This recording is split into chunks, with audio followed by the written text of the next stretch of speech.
Selamat pagi saudara. Semoga dalam keadaan yang baik-baik, dalam keadaan yang sehat-sehat. Ya saudara, pada tahun 2021 ini saya ingin memulahkan satu misi untuk pelayanan dalam media ini. Salah satunya saya ingin mengongsikan firman Tuhan. Bagaimana cara untuk belajar firman Tuhan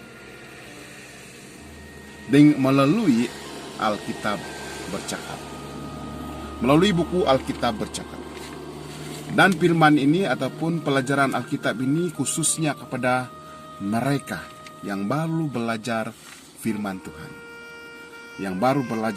Tuhan, dan pada mereka yang sudah belajar juga boleh juga bersama-sama dengan saya untuk belajar bersama-sama, dan kita belajar bersama-sama saudara. Saya guna buku Alkitab bercakap. Saya percaya ada buku kita ini dan ada juga yang tidak ada saudara. Dan itulah sebabnya saya ingin mengajak kita sama-sama untuk belajar firman Tuhan melalui Alkitab, buku Alkitab bercakap.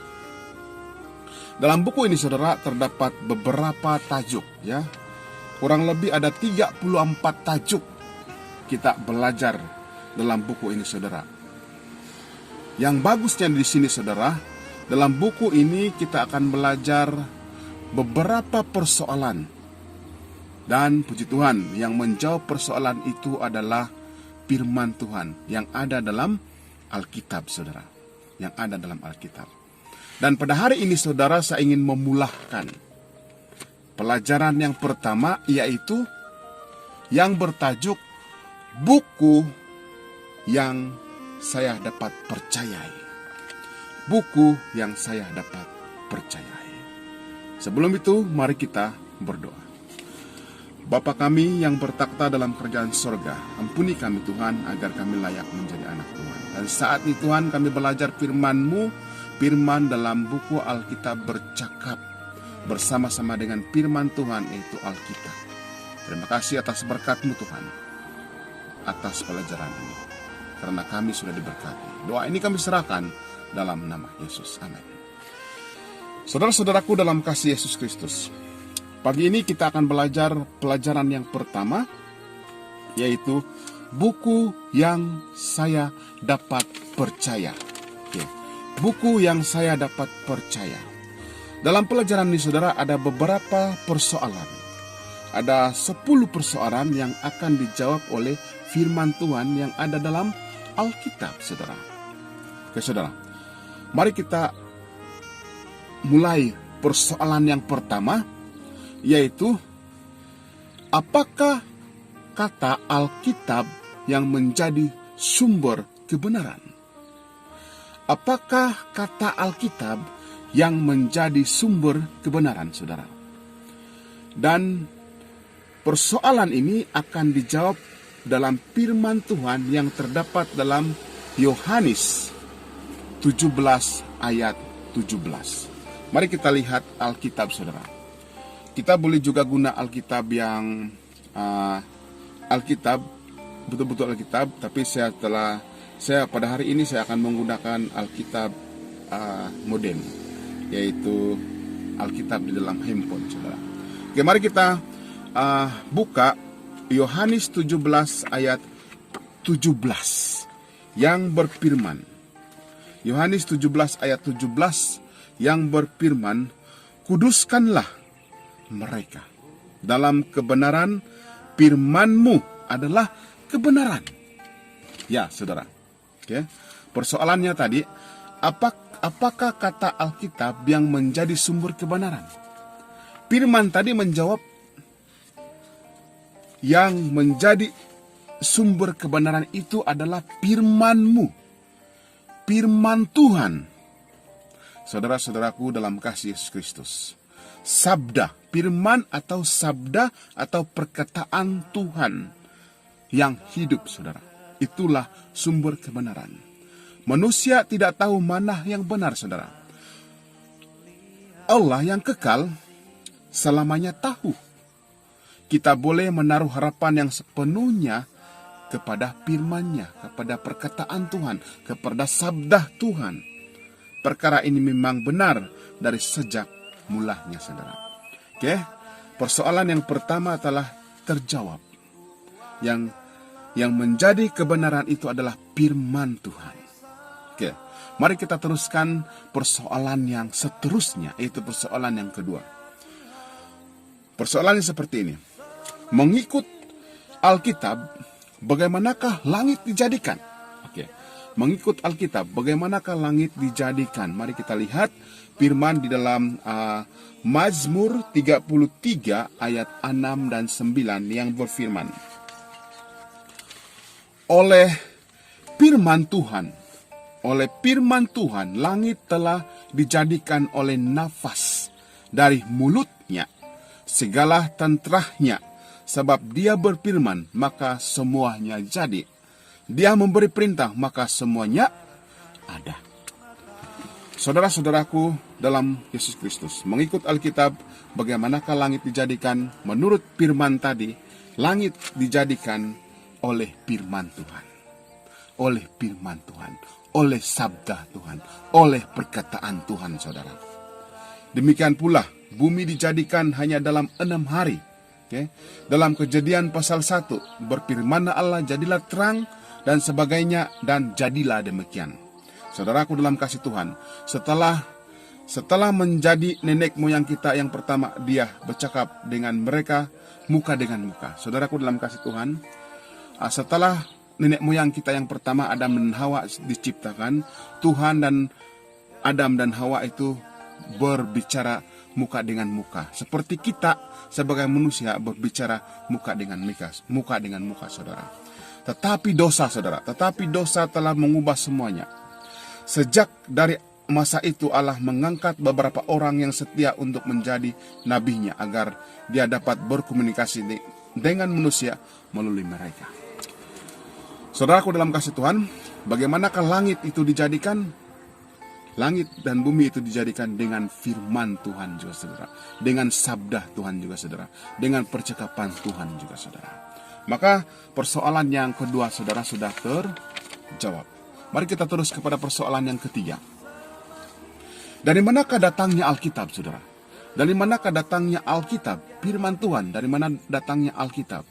Dan saya percaya kita mengenali Alkitab. Ya, mari kita lihat jawabannya di dalam 2 Petrus 1 ayat 19 hingga 21 yang berfirman, dengan demikian kami makin diteguhkan oleh firman yang telah disampaikan oleh para nabi. Alangkah baiknya kalau kamu memperhatikan pelita yang bercahaya di tempat yang gelap sampai fajar menyingsing dan bintang timur terbit bersinar di dalam hatimu. Yang terutama harus kamu ketahui ialah bahwa nubuatan-nubuatan dalam kitab suci tidak boleh ditafsirkan menurut kehendak manusia.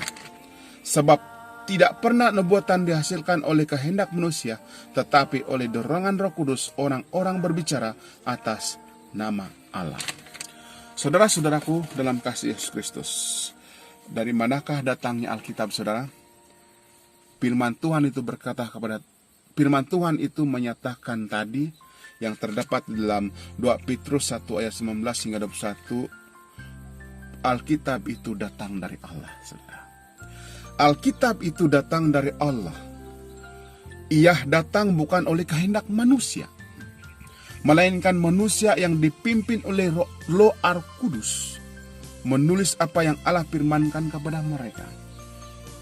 Seperti Petrus, Yakub dan Jaya, mereka tidak ada sekolah, mereka tidak terpelajar, tetapi apabila Tuhan menggunakan mereka untuk menulis firman-Nya, kita sendiri yang terbaca merenungkan firman yang tertulis dalam buku Matius, Lukas, dan Yohanes, dan buku Tuhan yang lain, yang mana itu bukan daripada manusia, tetapi itu datangnya daripada Allah melalui Roh Kudus, saudara. Persoalan yang ketiga sudah terjawab. Mari kita terus kepada persoalan yang keempat. Bagaimanakah Allah bercakap kepada nabi-nabi? Oke? Bagaimanakah Allah bercakap kepada nabi-nabi, saudara? Pada waktu dahulu, saudara, Tuhan berbicara kepada umatnya melalui nabi-nabi. Dan persoalan di sini, bagaimanakah Allah bercakap kepada nabi-nabi? Oke, ini kita boleh jawab. Firman ini akan menjawab dalam firman Tuhan di dalam bilangan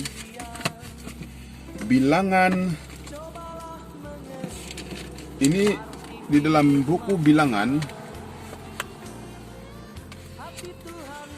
12 ayat 6. Bilangan 12 ayat 6, saudara. Di dalam buku Bilangan 6 ayat 12 yang berfirman, Lalu berfirmanlah ia, dengarlah firmanku ini, jika di antara kamu adalah seorang nabi, maka aku Tuhan menyatakan diriku kepadanya dalam penglihatan. Aku berbicara dengan dia dalam mimpi. Saudara-saudaraku dalam Yesus Kristus, cara Tuhan berbicara kepada nabi-nabi pada waktu dahulu menurut firman yang kita baca tadi ialah melalui kahyat, penglihatan, ataupun mimpi, saudara. Melalui kahyal, penglihatan, ataupun mimpi. Oke, persoalan yang keempat sudah terjawab. Oke, mari kita terus kepada persoalan yang kelima. Bagaimanakah buku Wahyu datang kepada kita? Bagaimanakah buku Wahyu datang kepada kita, saudara? Mari kita lihat dalam Wahyu 1. Oke, mari kita sama-sama buka Alkitab. Wahyu 1 ayat 1 hingga 3 ya. Wahyu 1 ayat 1 hingga 3. Oke, saya akan baca, saudara. Inilah wahyu Yesus Kristus yang dikurniakan Allah kepadanya, supaya ditunjukkannya kepada hamba-hambanya apa yang harus segera terjadi, dan oleh malaikatnya yang diutusnya ia telah menyatakan kepada hambanya Yohanes. Yohanes telah bersaksi tentang firman Allah dan tentang kesaksian yang diberikan oleh Yesus Kristus, yaitu segala sesuatu yang telah dilihatnya. Berbahagialah ia yang membacakan dan mereka yang mendengarkan kata-kata nubuatan ini dan yang menuruti apa yang ada tertulis dalamnya, sebab waktunya sudah dekat. Saudara-saudaraku dalam kasih Yesus Kristus, bagaimanakah buku Wahyu datang kepada kita? Menurut firman tadi dalam Wahyu 1 ayat 1 hingga 3 telah menjawab, ialah dari Allah kepada Yesus. Dari Allah kepada Yesus, kepada malaikat, kepada Yohanes Pahwahyu, dan akhirnya kepada kita, saudara. Dari Allah kepada Yesus, Yesus kepada malaikat, seterusnya malaikat kepada Yohanes Pahwahyu, dan akhirnya kepada kita. Begitulah cara buku Wahyu datang kepada kita, saudara. Persoalan yang kelima telah terjawab. Kalau persoalan yang keenam, mari kita dengar persoalan yang keenam. Yang pertama, bagian E, bagaimanakah saya dapat tahu bahwa Alkitab itu datangnya dari Allah? Oke. Bagaimana kita tahu bahwa Alkitab ini datang daripada Allah, saudara? Ada orang mengatakan bahwa Alkitab ini ditulis oleh manusia, seperti ditulis sebuah novel. Adakah ini benar, saudara? Mari kita lihat jawabannya dalam Alkitab di dalam 2 Timotius 3 ayat 16 dan juga Yesaya 46 ayat 9 dan juga 10. Mari kita sama-sama membacanya, saudara. 2 Timotius 3 ayat 16. Oke. Segala tulisan yang diilhamkan Allah memang bermanfaat untuk mengajar, untuk menyatakan kesalahan, untuk memperbaiki kelakuan, dan untuk mendidik orang dalam kebenaran. Ya. Seterusnya dalam Yesaya, dalam Yesaya 46 ayat 9 dan juga 10 yang berfirman, Ingatlah hal-hal yang dahulu dari sejak purbakala, bahwanya akulah Allah dan tidak ada yang lain. Akulah Allah dan tidak ada yang seperti aku, yang memberitahu dari mulanya hal yang kemudian dari zaman purbakala apa yang belum terlaksana, yang berkata, keputusanku akan sampai dan segala kehendakku akan kulaksanakan. Saudara-saudaraku dalam kasih Yesus Kristus, bagaimanakah saya dapat tahu bahwa Alkitab itu datang dari Allah?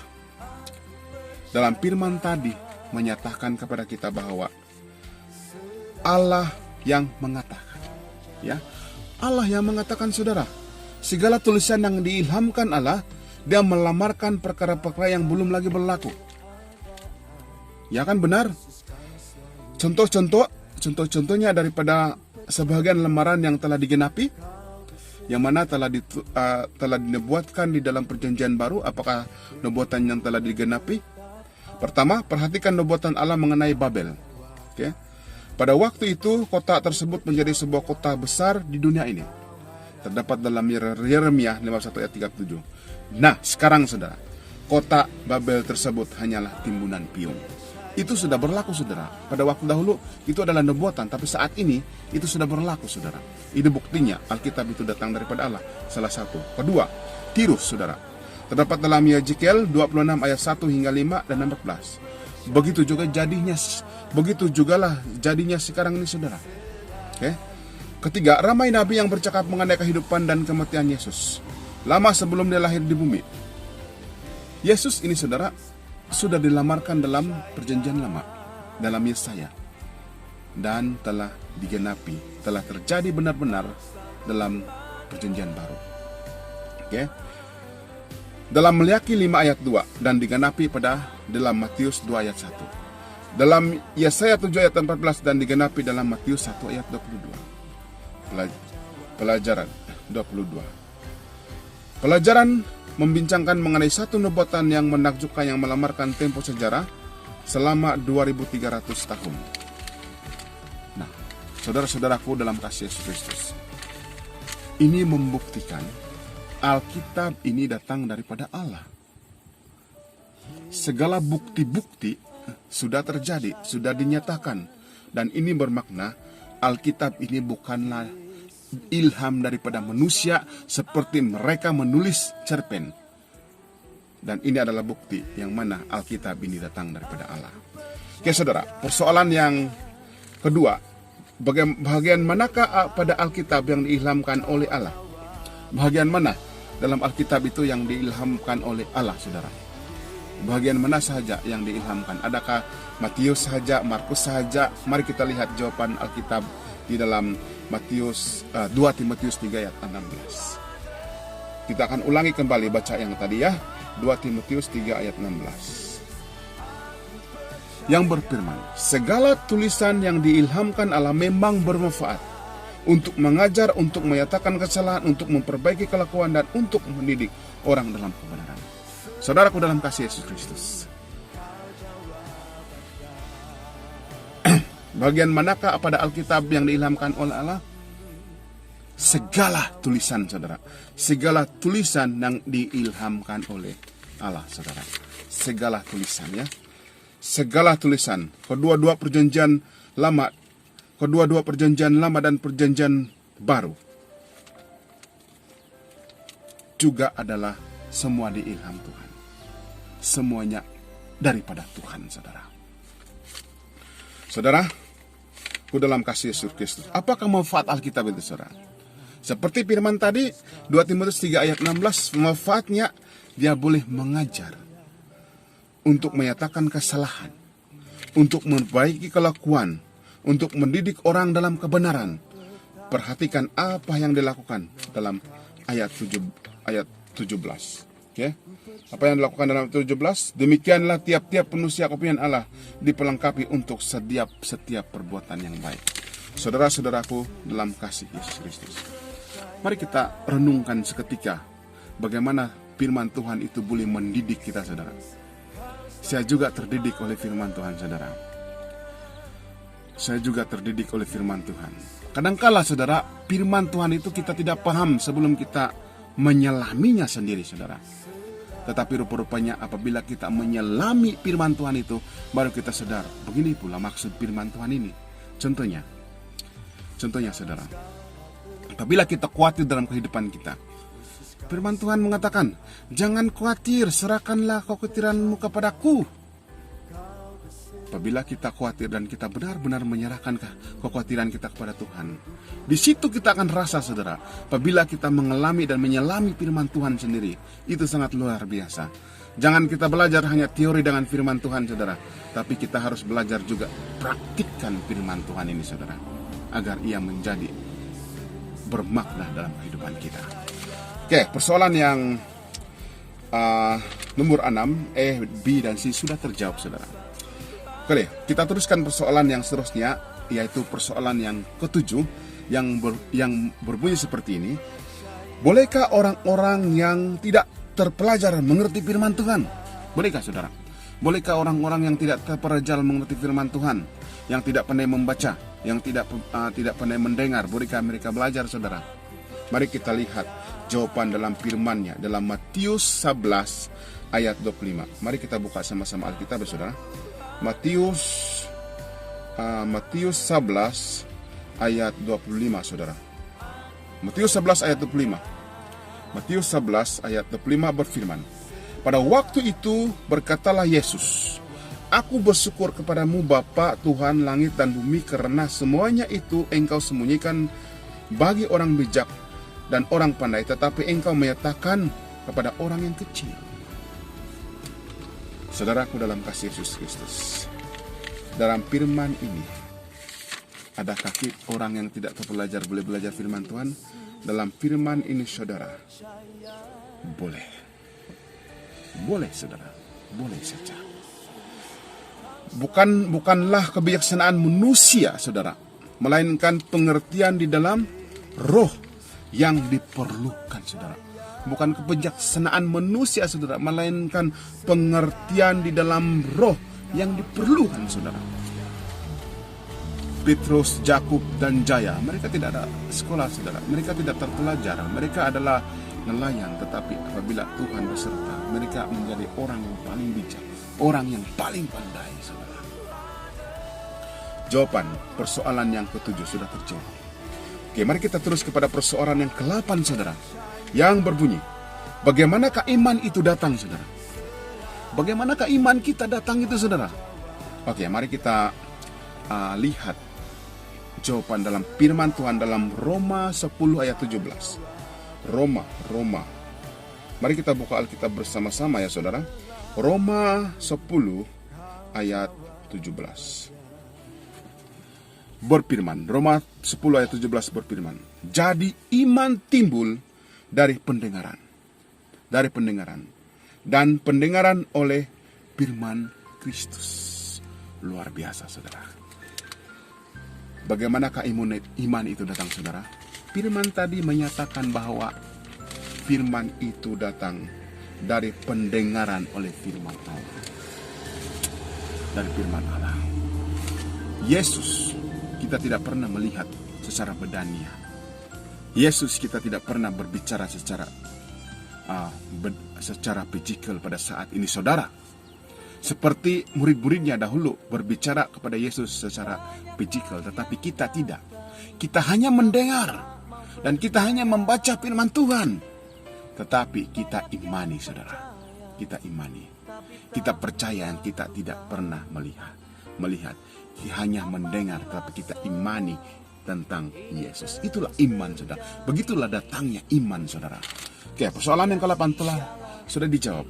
Oke, mari kita terus kepada persoalan yang seterusnya, yaitu persoalan yang ke-9.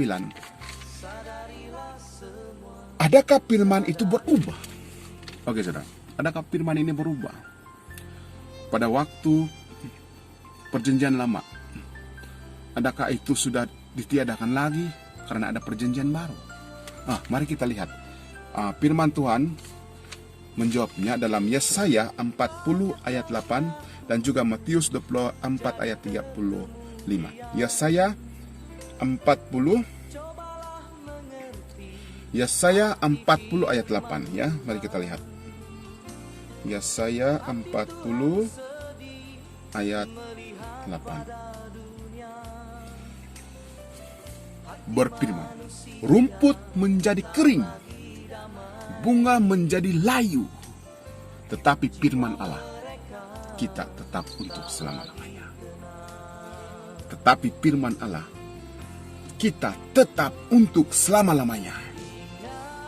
Yesaya 40 ayat 8. Manakala Matius 24 ayat 35 berfirman, langit dan bumi akan berlalu, tetapi perkataanku tidak akan berlalu. Ya saudara, persoalannya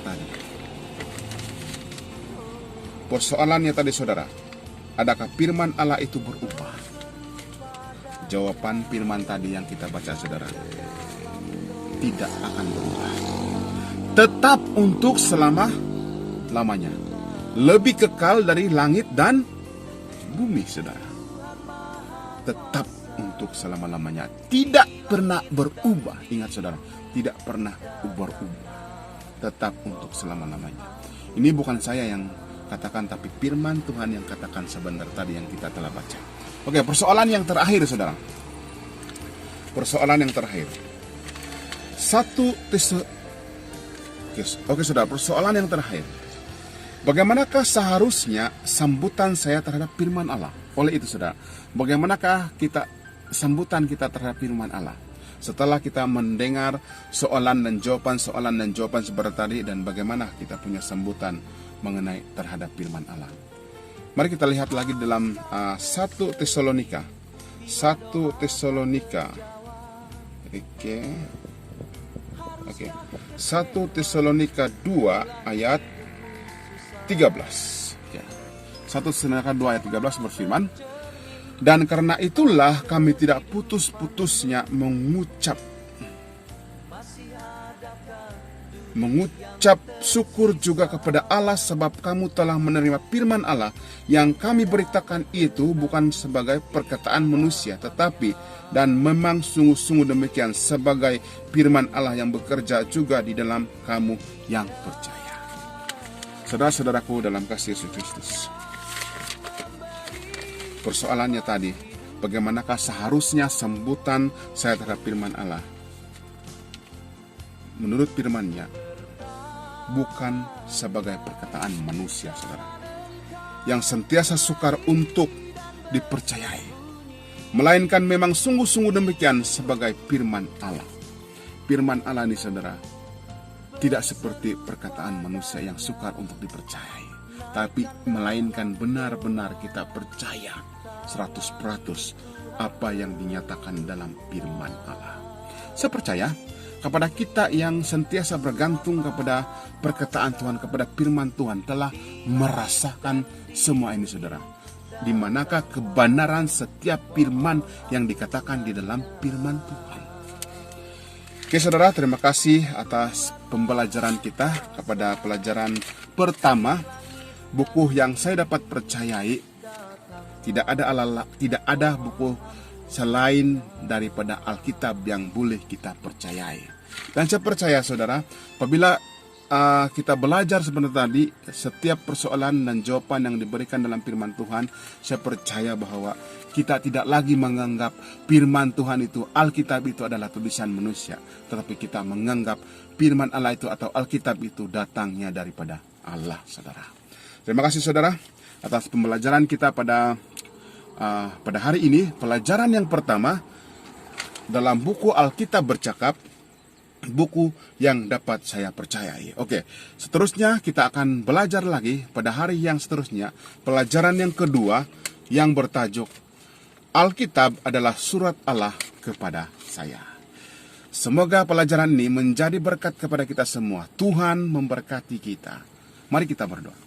Terpujilah Engkau Tuhan semesta alam, Tuhan pencipta langit dan bumi, karena Engkau sudah memberkati kami dalam pelajaran firman-Mu, yaitu dalam pelajaran Alkitab Bercakap, yaitu buku yang kami percaya tidak ada lain adalah buku Alkitab, yaitu firman Tuhan sendiri. Terima kasih Tuhan, berkat yang kami dapat daripada buku pelajaran ini akan terus menjadi berkat kepada orang lain juga. Doa ini Tuhan kami serahkan dalam nama Yesus. Amin.